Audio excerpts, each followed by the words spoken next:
Welcome to Educational Quick Clips, brought to you by ISSA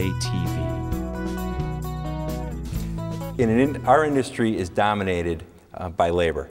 And in an industry totally dominated by labor, there is a wondrous gap in the knowledge of how to actually determine how many man hours, how many staffing hours are required to maintain a building.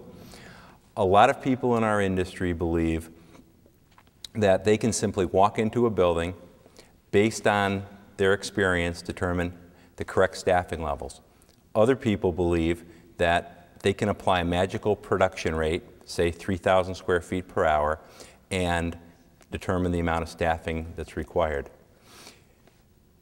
The fundamental question that we try to answer in workloading is, how many people will it take to clean the lobby, the restroom, the common areas, in fact, the whole facility? That question, how many people will it take, almost sounds like a bad light bulb joke.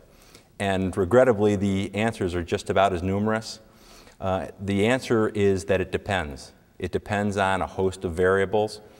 It depends on the building's age, the customer's expectations, the level of quality, the amount of population that moves through the building, and a host of other variables. What workloading does is apply a systematic process to determine exactly how much time it should take to clean a building. What we're really trying to determine is, what should the correct staffing levels be? With that information in hand, you can then go on to benchmark and run statistics and determine what your cost structure should be. The process that we use to determine the workload or the staffing requirements conveniently works off an acronym, ISSA. I is identify the areas that need to be surveyed. S is to survey the space and get a space inventory. The second S is to develop a scope of work. Scope of work is a list of tasks and frequencies. And finally, to apply the production rates to determine the total amount of staff hours that are required.